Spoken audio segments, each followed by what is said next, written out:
Hello, I am the wonderful Trey Head. Here to present to you Nano Health. Are you prepared? I don't think you are. I think you're probably very confused right now. Very confused. You don't know what I'm going to talk about. What's Nano Health about? You're looking at this thing like, oh, I'm all confused. But no, worry, don't fear. Me and this little girl up here, we got you. Okay? We're going to teach you the ways of life. See how we just simplified that entire problem? Look at this. Look at that. See? Alright, let's move along. Alright, I know this is the big question, so I'm going to go ahead and get this one out the way because I didn't feel like talking about the whole thing later. Okay, so can nanotechnology help cure cancer? Well, they've tried it in mice and they've done all these tests on mice and it has been successful. However, as I talked about in my last presentation, the problem with nanoparticles is getting them approved, getting them to where we can put them in humans because obviously we value humans more than we do mice. So, to answer your question, not yet. Well, at least, unless you're a mouse. Is anybody else? No. Okay. Moving along. All right. Another problem with nanoparticles is their solubility. See, nanoparticles are so small. I talked about this with you guys. Nanoparticles are so small that they can seep into anything. However, if they go somewhere where they're not supposed to be and they aren't soluble, you know, guess what happens when something's not soluble? It collects right there in that one spot, which might start causing even more problems because it just accumulates maybe in your chest, is where they say it only happens in your lungs because you can inhale it and it just happens to go in that sensitive tissue. So solubility, that's one of the health risks that comes with nanoparticles. Okay. I was also explaining again that because nanoparticles are smaller than big particles, they can seep into anywhere and cause a lot of health damage. One of the big things was, let me put that down for a second, was first lung damage because you can inhale nanoparticles very easily, get into your lung tissue. Next thing was, irritated throat. Okay, that was another thing for people. You know, you don't want that. You don't want to get sicker while you're doing things. Another thing was irritated nose, but that's not really that big of a deal. I can probably deal with that. I don't know, unless you get a sensitive nose. So, the thing is, compared to the large particles, you know, these might not be able to get anywhere because, you know, cells have, you know, selective permeability and all that stuff. So, but this little guy, you can get it anywhere, anytime, and any problem, any place. So, and then you got that guy back here who's just a spectator. All right. So I've already kind of explained the lungs. I was just kind of, you know, I just thought I'd give you a little visual. I did see a lot of really, really nasty versions of this picture, but I thought I would keep it clean. So that's fair enough. Yeah. All right, here's 3 other problems. See here, I like how they do this because this, I mean, if this happened in your DNA sequence, you are in trouble. You start getting M and U and all these stuff that don't even, anyway, I just thought it was quite funny because that's a real mutation right there. Because you can see the letters, you got wadding, I mean, anyway, move forward. Okay, it can cause mutations in your DNA sequence. Now, I tried to go learn more about that and see what they were actually talking about, but it didn't go into a lot of depth. I found a lot of articles that it only mentioned that it has a mutation. Now, does anybody know what this actually is right here? I don't have to get powerhouse. So. Why does everybody always say the powerhouse? I mean, let's cut it together. We can be a little better than that. Come on, guys. So y'all know what's happening right here then, huh? You see the structure is breaking down?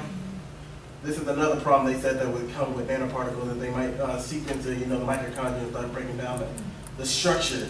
And you know the thing about this bad boy, if this thing goes down, you're in trouble. This is a lot of the energy that we get, a lot of ATP. See, that's why I was talking earlier about oxidative phosphorylation, which also gives us a lot of ATP, but that's not important right now. So, now, and this right here, this is called apoptosis, but this is what happens when you have cell suicide.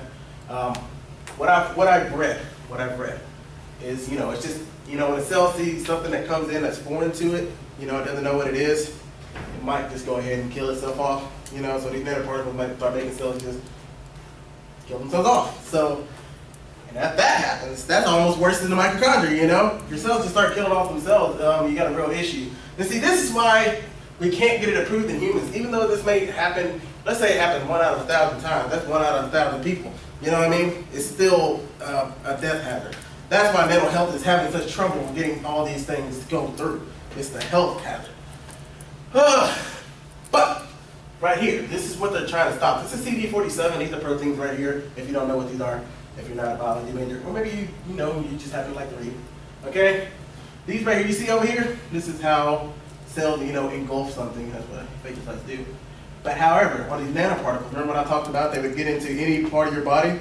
They can seep anywhere they were. Well, they're trying to get these proteins right here to maybe somehow get these cells not to eat them.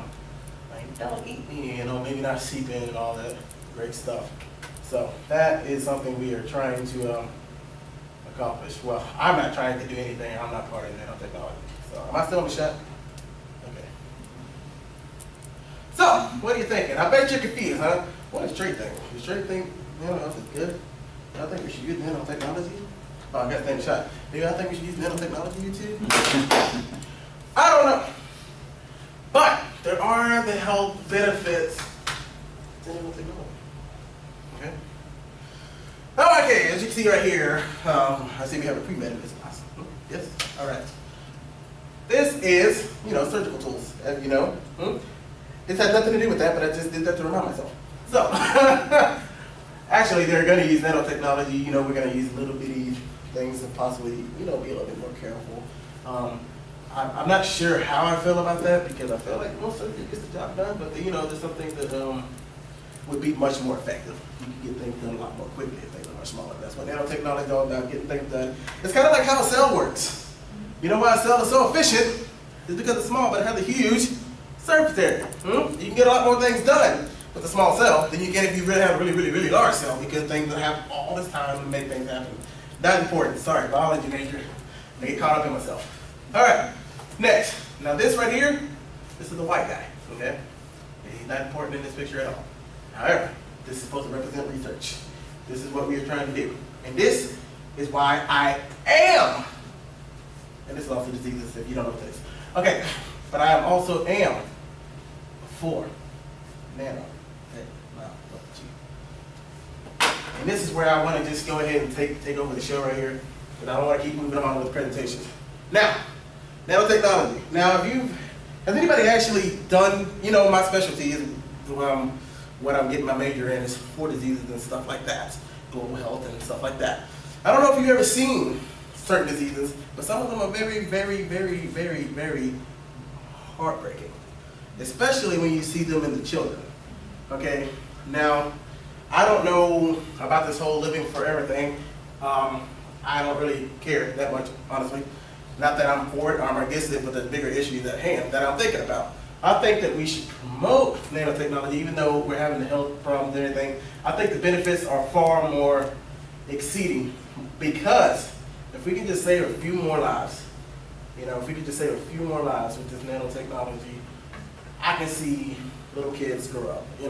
I've seen so many videos. I've read so many articles about these little kids just dying because of the poor health and because the disease just kill them off so fast. And especially also in adults. I can't stand to just see people just pass away and things like this if we can do something about it. So I am totally for nanotechnology as far as health goes. As far as the health direction, I say move forward first down. But as I said, Bert, let me just go back right quick. The problems are these things. I don't know how bad these things really are. Like I said, there's very few articles on real deep nano health. Maybe they're hiding from things, or maybe they're just not sure. And even these things right here are just speculation for the most part. These are just guys saying, "Oh, this is what happened." So I'm not sure if it's true. Nobody's came out and put out a real article on these things. So, all right. So, in conclusion, okay, you ask me, do I love nano health? Am I for nano health? Well, as my great mentor and idol in life has always said, yeah, baby, yeah. Okay, I am for nanotechnology. I know I'm a little early here, but I didn't want to bore you guys with this nano health stuff because, like I said, there's not a whole lot on it. I know they were talking about DNA sequencing earlier, but as I said, with DNA, you can see what can happen. We can have mutations, so it's just a lot of problems that can go there. But I am totally for nanotechnology. I think we should promote it. It can be very helpful in the global health. Over here in America, I can see it being very useful. However, it's not as big of a deal over here. As far as living forever, the ethical problem that goes with this stuff is, as we learned in our classes, That's what I was thinking about when I was going over this stuff. Is that what's so bad about living forever? Because we do that all the time when we save people's lives. At some point, we're causing somebody to prolong their life. My thing is, if I can live forever, what can I do for the world with the life I got? I think that's the thing that really matters. Who cares if we live forever? It's not about beating death and all these things. If I can still continue to help people, you know, I've never been the guy who says, man, I'm so ready to go to my spiritual place. I want to stay here. I want to help people live and get better. So I believe in nanotechnology. Once you can get past these health risks, they should be good. And that's what I've studied. Any questions? Do you know what the nanoparticles were that you have there with your cell? But the nanoparticles that I read, they were these gold particles that they were trying to put into things. But like I said before, this was the biggest issue. It was that you can inhale nanoparticles because they're so small. Yeah, even if you put it in people's bloodstream, if they go to the wrong place, then it causes other irritation here in your lungs, you know. Also with the DNA mutation. But from what I saw, it was just nanoparticles, were just gold particles, but they are trying to get that CD47 protein to on the ends of the nanoparticles to keep them from being eaten. Gold is quite inert, you know. People eat gold. People do. Oh, I'm sure they do. I'm sure they do. Like I said, the articles were Flakes just of gold on top of their food, you know. up to the board. This is my YouTube video. This is mine. Sorry. But like I said, these are just issues. I don't know how true they are. I just told you there were just articles on them, so I don't know. All right, other questions for Mr. Head? YouTube, any questions? Comment below. All right, so fill out your evaluation form. Let's give Mr. Head a big extra 5 points for going first or something, right? Huh?